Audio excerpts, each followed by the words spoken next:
So welcome to our Greens EFA webinar, Beating the Giants with Interoperability. It's our first Greens EFA webinar in a series of webinars about the digital services and the Digital Markets Act. My name is Rasmus Andresen. Together with my colleague Marcel Koyala, I am working on the Digital Markets Act for the Green Group in the European Parliament. I'm the shadow rapporteur for the Digital Markets Act in the Committee for Industry and Telecommunication. And we are happy to welcoming all of you to our event today. 4 hours ago, the first amendment deadline in the European Parliament for the Digital Markets Act and the Digital Services Act passed. So we had a lot of work on different amendments regarding those two very important digital proposals. And with more committee reports coming up in the next weeks, this is a very interesting and important phase for the regulation of big tech, and this is why we think it's the right time to discuss some of the elements in the proposal or where we would like to see the proposals increased. We can see that regulation is much needed, and when it comes to interoperability, as Greens, we are supporting a strong approach in the European regulation there, and this is what we would like to discuss today. We can see in the proposals of the Commission for the Digital Markets Act that there still is room for improvement, especially when it comes to interoperability for core messenger services. And this is what we would like to achieve and where we are working on a strong position of the European Parliament. And I can tell you already now that the opposition against interoperability, at least for core messenger services, also is decreasing, and things can change a lot, and we are trying to build majorities there. But on how interoperability actually works, why this can be important both for digital innovation but also for consumer protection, this is what we would like to discuss today with lovely experts, and I'm happy to welcome Maria Luisa Stasi, a senior legal officer from Article 19. Article 19 is a London-based non-profit organization, and she's working on freedom rights and the freedom of expression, also when it comes to the digital world. Then Dr. Ian Brown, a visiting professor at the Fundação Getúlio Vargas Law School in Rio de Janeiro. I'm sure that you are better in pronouncing the name of the law school than I am, but also welcome to you. Then Vanessa Turner, senior advisor on competition for BERG, the European Consumer Organization, which actually have a lot of collaboration together with on many files. And last but not least, Annika Link, senior EU policy manager at the European Digital SME Alliance. I'm really looking forward to your contributions, but first of all, I would like to hand over to my colleague, Marcel Koyala. Good afternoon, everyone. Thank you, Rasmus, for the introduction. My name is Marcel Koyala. I am, as Rasmus said, one of the MEPs from the Green/EFA group who work on the Digital Markets Act. I personally work in the capacity of the shadow rapporteur in the lead committee, which is the IMCO committee, the Committee on Internal Market and Consumer Protection. And let me explain what you can expect from this webinar. So in this webinar, we will explore how the Digital Markets Act could strengthen users' rights, how it can encourage the development of an open, pluralistic digital environment and creating new opportunities for innovative digital services. And this is also an opportunity to discuss the gaps in the legislation. So in particular, we would like to touch upon the questions: what is interoperability in first place, and why is it so important? Why is there still a lack of interoperability across services? And how can the Digital Markets Act help in establishing interoperability? And how can interoperability ensure that SMEs can compete with other platforms, and what incentives should be put in place? And last but not least, how can the Digital Markets Act establish an open and pluralistic internet? We will discuss these questions with our experts that have been introduced by Rasmus, and afterwards we will have the possibility to receive questions from the audience. And without further ado, I would like to give the floor to our first speaker, Annika. The floor is yours. Good afternoon, everyone. First of all, I would like to thank the Greens EFA group for setting up this webinar series on beating the tech giants with interoperability. And of course, I would like to especially thank the MEPs for inviting us here. Thank you very much for the invitation, as this topic is really at the heart of the European Digital SME Alliance. So my name is Annika Link, and I'm here on behalf of the European Digital SME Alliance, a network of more than 40,000 small and medium-sized enterprises in the ICT sector in Europe. I'm going to share my screen because I have a couple of slides to explain our position on this topic. Just one second.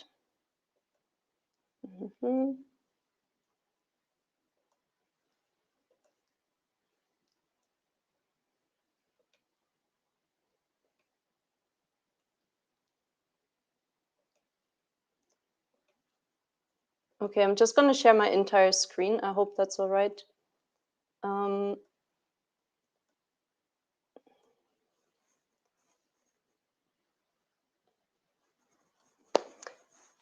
We are an association of about 30 national and regional SME associations and clusters from across Europe. And the European Digital SME Alliance in 2019, we published a manifesto in which we advocated for ending unfair competition. Open and competitive digital markets are important for SMEs, and we're very happy that this has been taken up in the proposal for a Digital Markets Act. So before going into the Digital Markets Act and interoperability, I would like to give a quick overview of what Europe's digital ecosystem looks like and about the importance of openness. So addressing the questions that were raised by the MEPs in the beginning. So what is the digital ecosystem in Europe?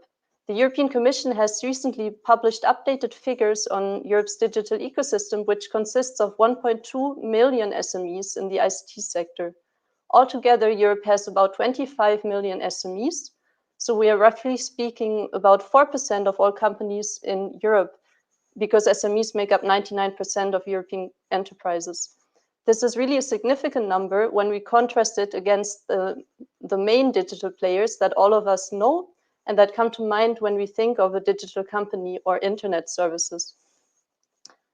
I'm mentioning this because with the Digital Markets Act, we have a unique opportunity to shift the balance towards these digital SMEs. So at the moment, when we think about Europe's digital transformation, the transformation of our economy towards more digital business models and a digital economy, a lot of the innovation is happening around this sort of the large players and the infrastructure they have created. So a lot of the innovation is plugging into the large platforms, companies selling products via marketplaces, and relying, or developers developing apps, plugging into the app stores. But we think that, which is also fine, which is a good way, of course, of making money and developing innovation. But we think at Digital SME Alliance that by opening up the market and creating a level playing field and openness and interoperability, we can develop a more federated digital environment that will also be more vibrant and bring about even more innovation based on the 1.2 million digital SMEs that we have in Europe's digital ecosystem. We think that this can work by making sure that digital companies that are at the top of a sort of pyramid, if we map Europe's companies in a sort of pyramid, and we have the ICT companies on top, the digital SMEs, those can work with the other layers, so sort of the companies that are not yet digital, and the sort of companies that we call here non-innovators, so maybe the local bakery around the corner, etc. And we think it's really important to build or to develop Europe's digital transformation, building on the digital companies that we have in Europe. Yeah, and how does that connect to the Digital Markets Act? So as digital SME, we've been really active on advocating for open and competitive digital markets for a long time. So in 2009, we already backed the European Commission in its antitrust investigation against Microsoft for tying the Internet Explorer to Windows. And then in 2016, we spoke out against the dominant position of Google's Play Store on Android phones. So really having open and competitive digital markets that enable innovation have been at the heart of our demand. And this is where interoperability also comes in, because if we think of our offline environment, interoperability is really about making things work with each other. This image is taken from Sensenelec. It's about standards in general.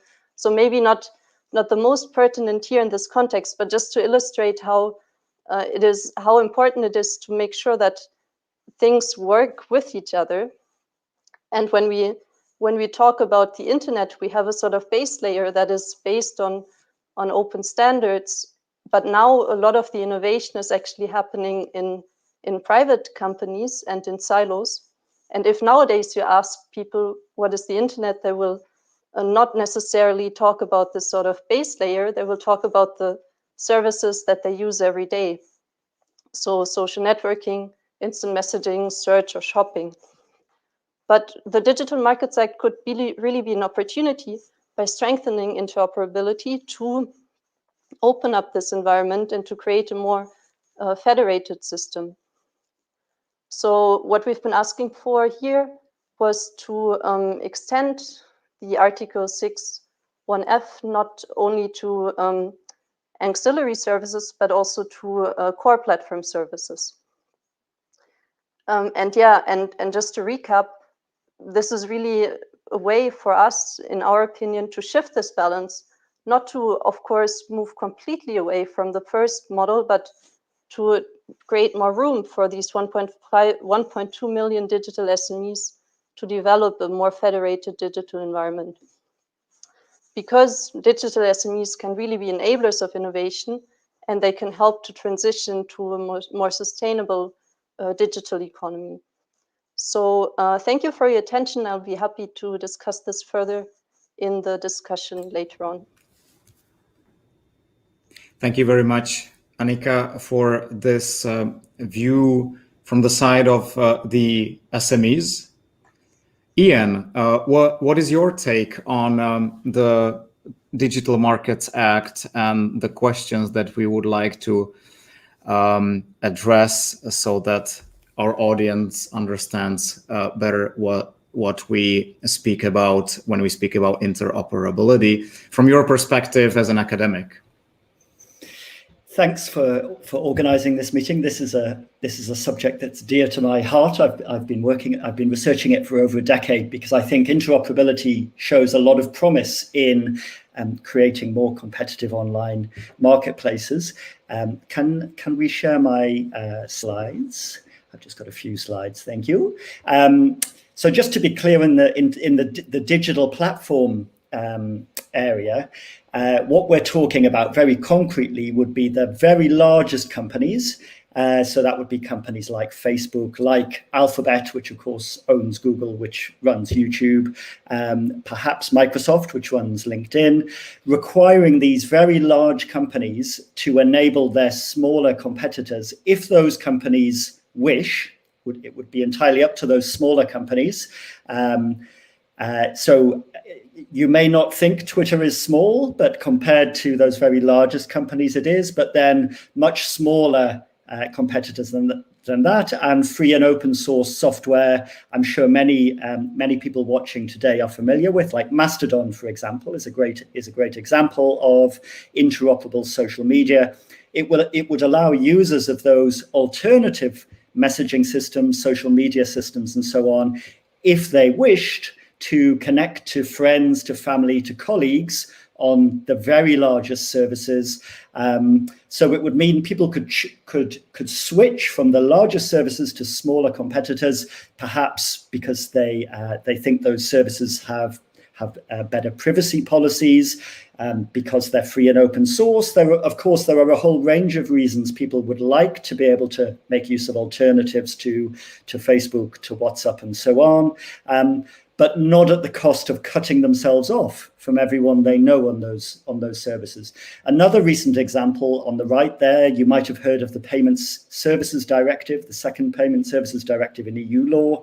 This requires European banks to do this. The UK's taken that even further. So the customers of the 9 largest banks now in the UK can access their current accounts from hundreds of different financial technology competitors, and that's been a huge success in the UK. It's really stimulated a lot of new startup businesses in financial technology in the UK. So let me show you I won't spend much time on this, but very briefly speaking, the straightforward economic argument for requiring very large platforms to be interoperable with their competitors.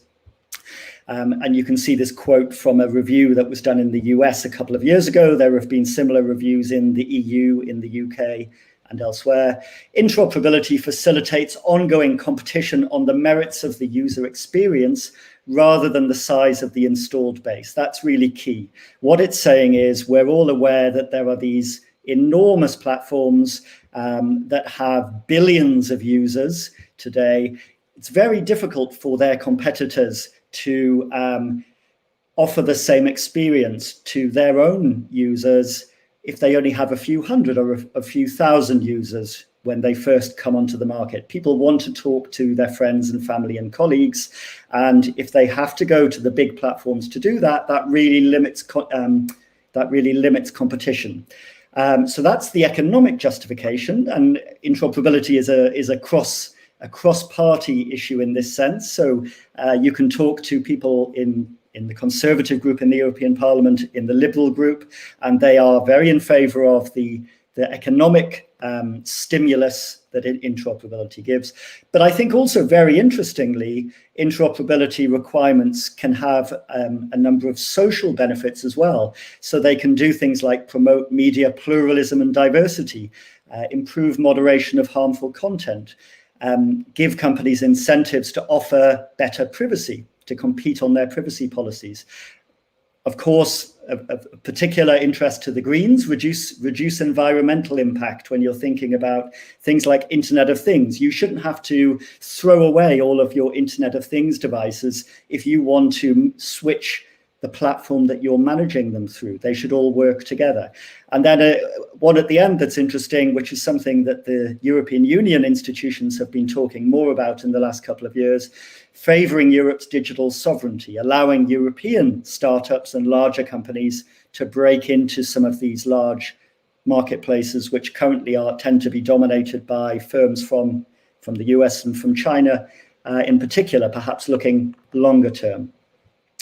So we have the Commission's proposals for 2 acts here, the Digital Markets Act, which we're focusing on today, also the Digital Services Act. In some ways, these target similar companies. So the DSA is broader, but it has a section that looks at what the DSA calls very large online platforms. And the Digital Markets Act, the whole act targets what it calls gatekeepers, the very largest companies. In both cases, in both of these acts, the definition looks for around 10% of Europe's population using one of these services to make them meet these definitions. So around 45 million users. The DSA talks about online platforms being the provider of a hosting service.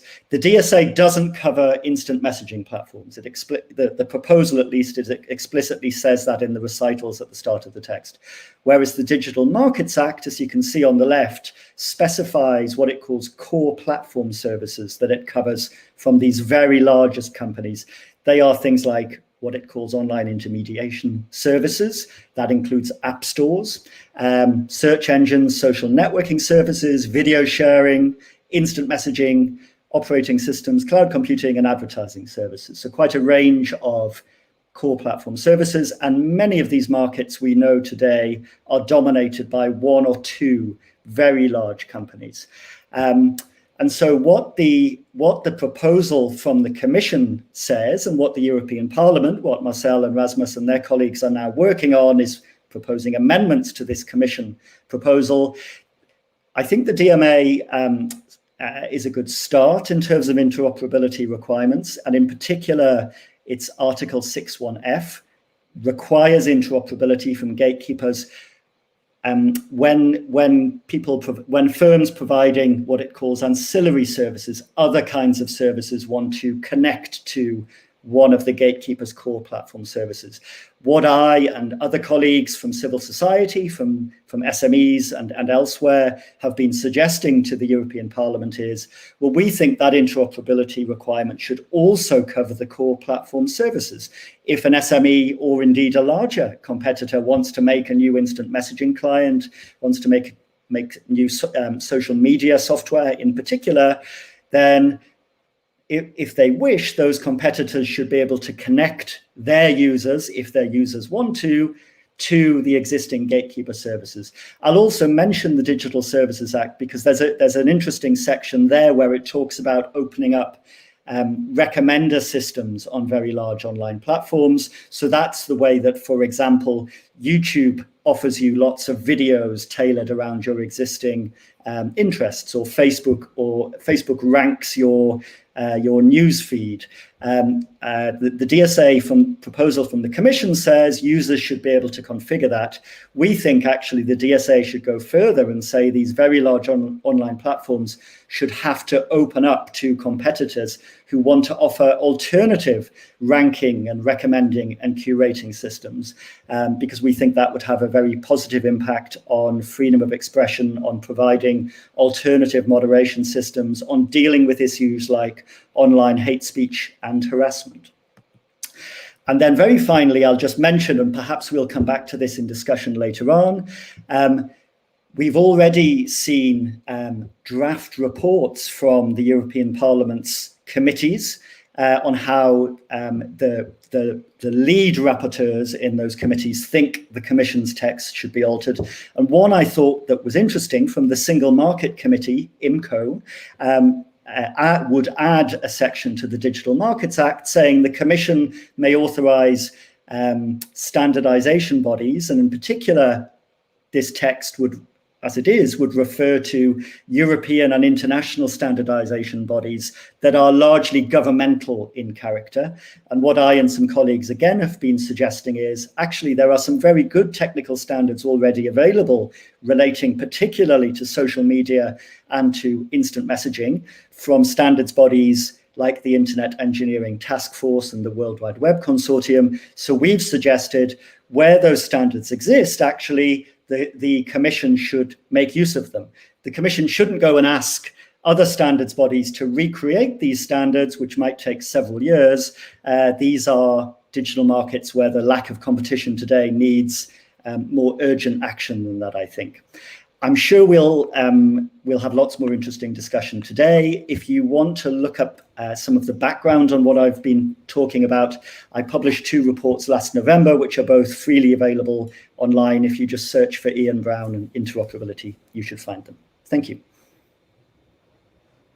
Thank you, Ian.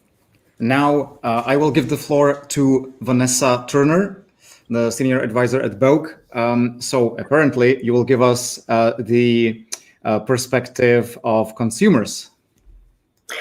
Thank you very much, and thank you for the invitation to join this panel today. Yes, you're right. I will, as a representative of the European Consumer Organisation, which represents 46 independent consumer organisations from 32 countries, I will look at exactly the issues from the consumer perspective. And what I'd like to do is to focus in particular on why we think interoperability is important and what the DMA should regulate. And in this, I'll build on some of the points that Ian's already mentioned. So why is interoperability important? Digital markets pose two types of problems for consumers related to the lack of openness, which we think could be solved by interoperability.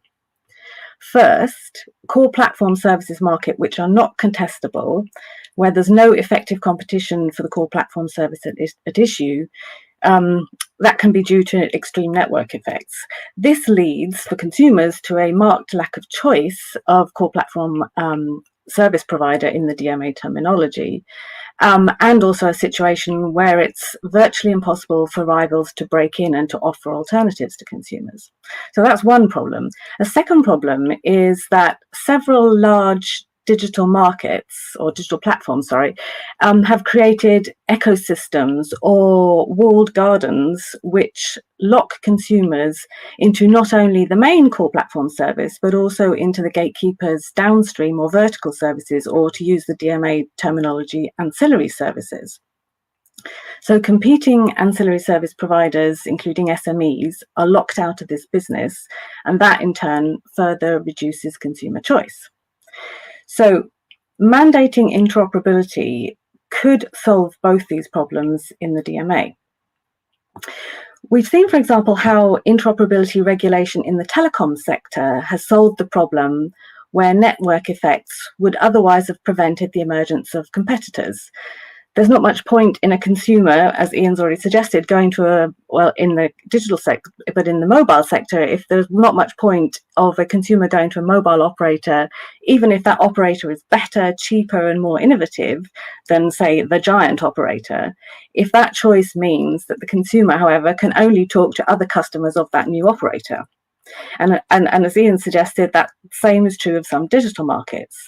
The cost to most consumers of switching to a new social network or instant messaging provider in terms of loss of their contacts or their networks is likely going to be too great to be viable.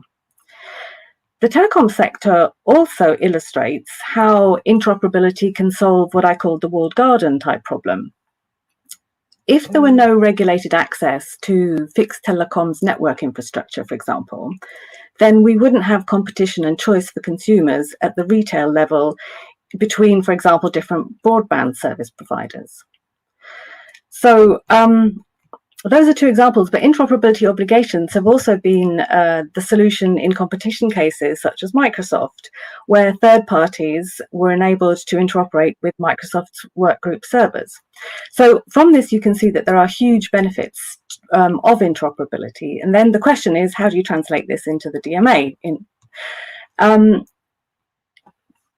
As has already been mentioned by Ian, the proposal currently includes a provision which recognises my second problem, so the walled garden problem, and provides that gatekeepers must enable interoperability for ancillary services.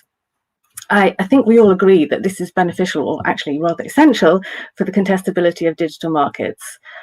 Without the ability to plug into a platform which is essential to reach consumers, innovative app developers can't thrive and consumers' choices will be limited, and innovation will rely only on the gatekeeper. But what about problem one, the lack of contestability in core platform services markets themselves? This seems to us to be a big gap in the DMA, which means that it doesn't live up to its stated intention to, quotes, foster the emergence of alternative platforms which could deliver quality, innovative products. The DMA does nothing currently to stop Facebook, unless the amendments get adopted, having pretty much the same monopoly position 10 years from now as it does. So, insofar as core platform services are network communication services, we effectively have the same problem as in telecoms, before telecoms were regulated and interoperability was mandated. You need to have a continuous two-way flow of information for communication networks to make sense. So we have the same problem as the telecoms, but we don't yet have the same solution, but hopefully we will. So that's why we would very strongly advocate for an interoperability obligation on gatekeepers in social network and instant messaging services. The extreme network effects currently make it practically impossible for most consumers not to use Facebook today. And I can illustrate this by reference to a survey by our German member, VZBV, which was published in May this year. This shows that roughly of the roughly 1,400 consumers questioned in the survey, 84% used Facebook's WhatsApp, 5% used Facebook Messenger, 2% used Telegram, and only 1% used any other messaging service. On top of that, 78% of consumers said that the driver for their choice was network effects. The survey also interestingly showed that 34% of consumers would be willing to switch to an alternative instant messaging service provider if messages could be exchanged with different providers. With this possibility, 24%, so nearly a quarter of consumers, would choose a non-Facebook app such as Telegram, Threema, or Signal. So that seems like quite interesting information. There will be people who will say, but what about the arguments against interoperability for social networks and instant messaging services? Some people say that end-to-end encryption would no longer be possible, and I understand from experts such as Ian that this is simply not true. Some people would also argue that interoperability could harm privacy for those consumers who choose a privacy-respecting service if it then interoperated with one that didn't. But I understand there are ways to deal with this as well. Yes, the receiving network would get certain types of information, but data and metadata sharing and processing could be limited to what's absolutely necessary to ensure interoperability and guarantee the highest level of data protection and data security. So with those two removed, what about the impact on innovation, which is another argument brought by some against interoperability? I mean, there are questions like, will other developers be forced to accept the standards of the gatekeeper? Ian had a solution on that one too. Will they, or indeed the gatekeeper, be disincentivized from innovating beyond the agreed standards, which are necessary for interoperability? Will interoperability reduce product variety and fewer functionality options for users, important for consumers? Will the process of establishing interoperability standards result in kind of inertia or inferior technology and design choices? There are people, as I said, who argue that. On the other hand, there are other people who would say that agreeing interoperability standards for essential baseline functions only, in the case of instant messaging, for example, the only baseline functions would be text and images, and that would then leave plenty of room for innovation and development of new features above and beyond the necessary standards. And in fact, the UK Competition and Markets Authority, in its 2020 Online Platforms and Digital Advertising report, found that for text, image and video messages, there's been very little innovation in recent times. So imposing interoperability would be unlikely to significantly harm innovation. So, having said all that, it would seem that limiting the scope of interoperability to standards which are essential for essential baseline functions would be a good way to proceed, and also to avoid long, drawn-out and costly standardization procedures, which may be prohibitive for SMEs. So I think, nevertheless, it's hard to deny that there may be some risks in imposing interoperability obligations, but here we need to do a balance of different risks. Although innovation may be impacted in some ways, and one would have to be careful how we set the standards, in what kind of bodies and what kind of process. With the extreme network effects that I mentioned before for network communication services, if no smaller rivals can genuinely break in, and I refer you back to the percentages of users I mentioned earlier, then there is not really contestability and no competition to the gatekeeper's product, and innovation is likely to be harmed more. So by imposing interoperability, we think this could be very beneficial in terms of the services that I've just mentioned, and to achieve the goals that the DMA has set itself. In the case of the two core platform services that I've just been discussing. Having said that, we are not quite so sure that the same benefits apply to imposing interoperability horizontally on all core platform services listed in the DMA. Vanessa? Yeah. Yeah, I would just like to ask you if you could wrap up in 1 minute, let's say, so yes, that we also keep on the schedule. Thank you. Yes, sure. So we think there's a clear argument in favour of the network-based core platform services, but for other services, I think there are still some questions that need to be answered to make sure that we don't undermine the self-executing nature of the DMA and the ability to actually enforce it for the regulators. So there are certainly also more flexible options in addition to mandating interoperability across the board, which could be considered, but maybe we'll come back to those in the discussion. Thank you very much, Vanessa, for this really interesting insight that demonstrates and explores the impact on consumers. Before we jump on the next speech by Maria Luisa, I would like to remind you that you can ask questions on Facebook and on YouTube, where you may be watching the stream. And with that, Maria Luisa, what is your perspective on interoperability and the Digital Markets Act? Thank you. Well, thank you very much for the invitation. And I have to expand this thanking to the other speakers, because they've already pictured quite a lot of the points that I wanted to discuss. So I'm going to have the privilege to build on top of such excellent reflections and thoughts, which will make possibly also my intervention a little bit quicker, and we can have more discussion afterwards. But let's start with saying that today I'm here to represent Article 19, a free speech organization. We do deal with free issues and media freedom and media plurality issues online and offline. So what we're focusing on in our EU advocacy are the DSA and the DMA together in parallel. We came to the conclusion a couple of years ago that the traditional approach of looking at how the services are provided, the communication services, the services that we use to communicate, share and access information are provided on the market is essential. But it's also essential to look at how the markets where these services are provided are shaped, and which are the power dynamics in those markets, because this has also a very direct impact on free expression on those markets. So this is why, as an organization, we're dealing with these issues.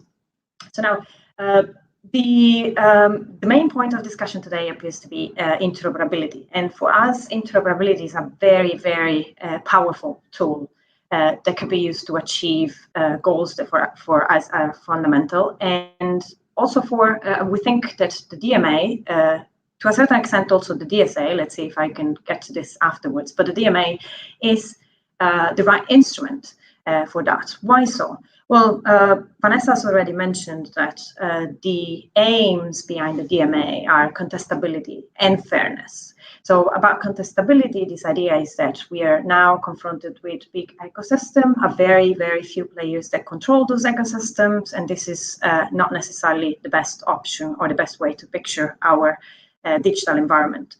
So interoperability there has a major role to play to open up the markets and to try to lower the barriers to entry to create, to allow innovation too, as it was just discussed. And I totally agree with the approach of BEUC, and it seems to me also to the approach of the other panelists today, that the kind of interoperability that is already foreseen in the DMA doesn't go farther enough, because it limits to the intra-platform competition, while if we want to be serious in achieving contestability, then we also need to consider interoperability among the different core platform services. This is not something, it's simply something that follows if we want to achieve that main goal, which is open and contestable markets. On the other side, I'd like to focus also on this fairness, which is the second objective of the DMA, and to sort of provide my interpretation of why fairness is also a second good reason to have interoperability provisions in the DMA. Now, fairness for us means trying to rebalance the relationship between the gatekeepers and the end users on those markets. So not only gatekeepers and business users, but our focus is very much on gatekeepers and end users. Now, how do you do that? You try to avoid that the gatekeepers exploit the end users, and this is one way. The second way is you try to empower the end users.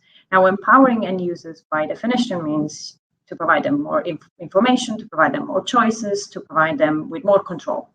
And interoperability lands there perfectly because it's a tool that provides users with alternatives and with the power to decide which kind of alternative to pick.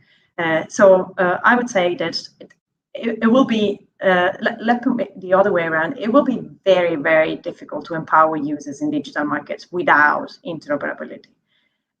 So there, the idea is that the DMA then should do something to, to push for that. And we see in reality in the digital markets that a number of products, a number of services are offered as bundles, and interoperability provisions would also have a role there to unbundle the offer of those products and to allow end users to pick the different components as they wish and to sort of build their bundle if they want to.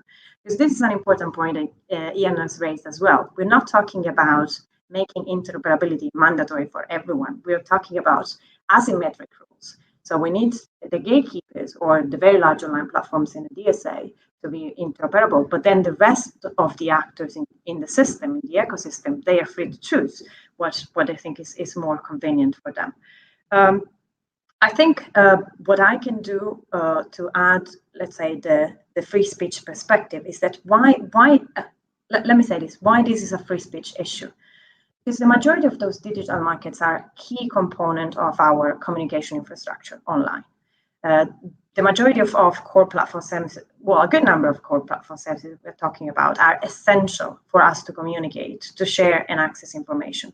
So it is fundamental, I think, that those markets are not controlled by very few hands. Let's say the centralization of control is not good, being this in the public hands or the private hands. It's not good for free expression, it's not good for fundamental rights in general. And interoperability, as I said at the beginning, is a very powerful tool, has a huge potential to work towards a more decentralized, more various, and more populated, let's say, environment. Populated, when I mean populated, I mean by a number of alternative players as well that hopefully will adopt different business model, have different priorities, and in that scenario, users will be able to pick what they prefer. So from a free speech perspective, interoperability is an essential element to get to a decentralized, more decentralized environment that per se is a better guarantee for free expression in those markets. I would have a couple of more points to make, but I'm conscious of time. I just wanted to say that for the DSA, we're focusing on Article 29, as Ian was mentioning. We think it's time that the recommended system market is open up to alternatives, to third parties, and because this is one of the use cases that has more relevance for concerns free expression. So it will be very, very difficult to have any societal benefits if that power is left in the hands of just a few platforms, maybe less than a few, one or two platforms. So I'll close here, and I'll be very happy to take any questions afterwards. Thanks. Thank you very much, Maria Luisa. So now we will answer some questions. We have some 8 minutes, I would say. So if you want to ask a question, you can do it on Facebook or YouTube, or you may be watching the stream. First question. We talked a lot about the benefits of interoperability, what it brings to consumers, for instance. But also, we've been hearing a lot of pushback arguments from the big platforms that actually Vanessa partially addressed already, I would say.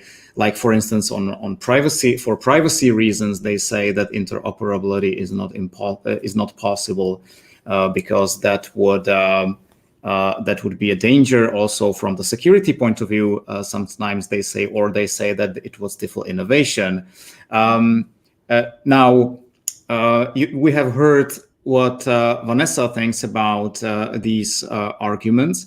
I wonder if other speakers have anything to add, or whether they agree with that assessment, or what they would say on these arguments against interoperability, for instance, from the perspective of SMEs, or Ian, if you want to weigh in from the academic point of view, of course, Maria Luisa, if you want to add something as well.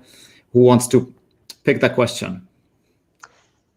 Maybe I can start, but in terms of the technical details, I think Ian will be better placed to answer that. But we have done a similar analysis, that we were looking at the aspects of whether it could hamper innovation, or what would be the implications for security and privacy. And then also on the sort of implementation side, like how would this work in terms of the governance of the process if we mandate standards. And apparently, like when talking to experts in terms of security and privacy, it is manageable, but I don't know the technical details, so I would leave that to Ian. In terms of innovation, we think that it could actually bring more innovation, because you would have more competition in the end on the services. So you would actually, you would have, of course, competition brings along innovation. And when it comes to the implementation, well, it has to be well thought through. So it is important, as Vanessa was saying, that this is really well thought through how it will work in terms of the institutions, organizations involved in the standards process, and how this whole governance would be set up. But if it is done well, I think it can be a very good solution for creating a better, like a level playing field for companies in the digital market. So yeah, from our side, we think it's nonetheless a good idea. Let me briefly touch on privacy and on security separately. On the privacy side, I think there are two starting points which make this a much more manageable issue than it otherwise might be. So first of all, we're talking about interoperability under user control. We're not saying that these gatekeeper platforms, all of their users' data should be opened up to anyone that gets a hold of it. Of course not. That certainly would be a disaster for privacy. We're saying that gatekeeper platforms must make it possible for users of competitor services, where a user of a gatekeeper platform has a friend on a competitor service, to send each other messages, to share content with each other under user control. So first of all, it's something that users would actively choose to do. They'd be aware they were doing it. They would be deciding what data and other kinds of content they were sharing. But alongside that, of course, we have the great benefit. I think a lot of these debates happen online with a very US law-focused perspective. And of course, in the EU, we have the great benefit that we start with the GDPR. We have a extremely comprehensive data protection law in place, which I think would deal with many, if not all, of the data protection issues that might be technically raised by interoperability requirements. I think if very particular, specific data protection requirements came up that were not covered by the GDPR, there would be space either in the DMA itself, or the European Parliament is also working with the European Council on the e-privacy regulation. That would be another obvious place that very particular specific issues could be dealt with. On the security side, I would say actually the very straightforward answer to that is the one that the UK's competition authority gave in its extremely carefully researched and written thousands of pages report on digital platforms in 2019, which is, well, look, Facebook is doing this already with its own services. Facebook has already made Facebook Messenger and Instagram Messenger interoperable and is working on making WhatsApp part of that interoperable system as well. Facebook is just choosing for business purposes not to enable other competitor services to connect to that federation. And we can be sure that Facebook would not be doing this if they did not feel the security issues could be adequately dealt with. Alongside that, as I mentioned right in my first slide, the open banking programs that have become very popular in many countries now around the world. Of course, banks rightly have to be very, very careful about security to protect their users' accounts. And again, I think those open banking programs show that these security issues can be dealt with. They're not a fundamental obstacle to interoperability. Thank you, Ian. Maria Luisa or Vanessa, if you want to add anything on that. Maybe something very, very quickly, and I can link it to other questions that I'm seeing in the chat. I don't know if that's okay, but I just wanted to say, yes, privacy and security concerns.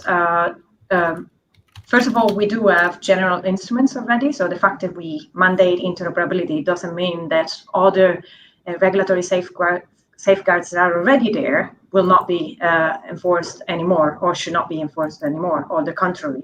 And I agree with Ian that if there is any specific issue that might arise, then it really depends on how do you shape the interoperability obligation on the specific case. There is no one-stop shop solution, and there is no need for that, I guess. There is also another element that we might want to set a system where the gatekeeper, in specific circumstances that might be not easy to foresee in the regulatory frameworks that already we have, if there is a concrete risk for security or privacy of the users, they might be allowed to take the necessary steps.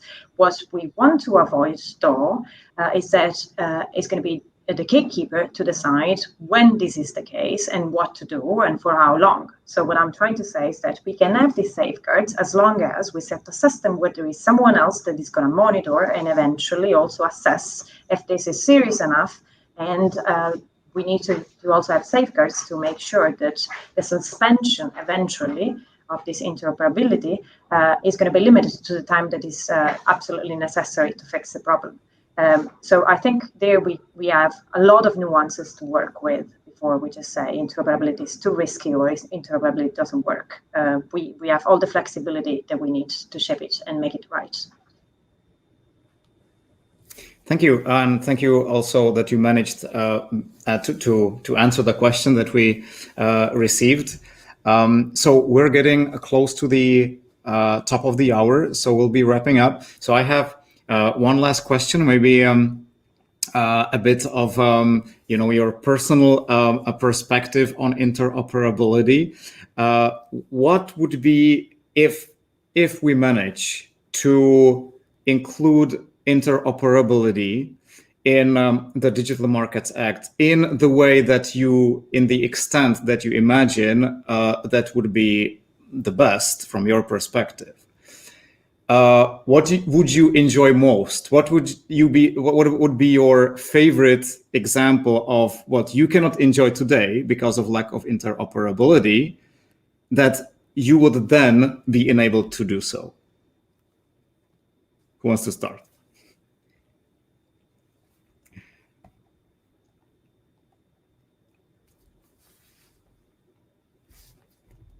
Nobody wants to start. Okay, I'll start. I would really like to be able to talk to all the people in my networks, my friends, particularly those that are built up during the pandemic, from a privacy-friendly instant messaging service, but without losing all of them. That's what I would like. Perfect. Thank you very much. Ian nods. So I guess that's probably the same example. Anybody else? Anything else? Sorry. Yeah, maybe just a social network that would really, I mean, Facebook has brought so many benefits to us. I think like it's amazing how you can share information and how free it is, you know, how you can create groups and all of that. But to be able to do that in a privacy respectful manner would be really something awesome. Like it would be amazing for society, but also for other small businesses who might want to use it for their purposes. So something like that would be great. I do echo what has been said. It would be excellent. I think another way I would feel so happy and privileged is if I would be able to select who is the provider that decides what I'm exposed to when I go on social media and what I see, and based on which criteria and parameters, and even better, if I can select those criteria and parameters and do a cherry pick, and then get rid forever of that feeling that I'm not sure why I'm seeing what I'm seeing every time I'm there. Thank you. All great examples. Thank you very much. I am really glad to hear all that because, like, from my perspective, I would also pick something similar. Everybody probably agrees that having so many chat applications on your phone so that you can be interconnected with your friends and business partners is so annoying, and it could be easily resolved by interoperability, as well as Ian mentioned in the beginning. In his introductory speech, the social network Mastodon, which I am a happy user of because that gives you the opportunity to select your own provider with the content moderation that you want, with the privacy protection that you want, or you can even host your own Mastodon instance, which is my case because I use the instance of my political party. So with that, I would like to wrap up.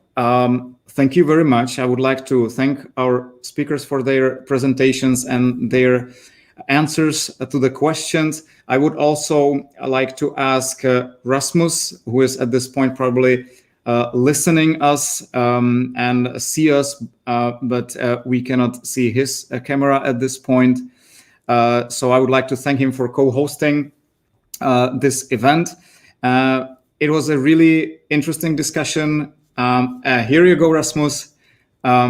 So it was a really interesting discussion that demonstrated, I think, quite clearly that interoperability is not merely a technical term, and that many people may not understand, but now they do. But it's really an important step to ensure more user choice. So I would like to thank again. I would also like to thank the audience for joining us at the webinar. So thanks for watching and see you next time.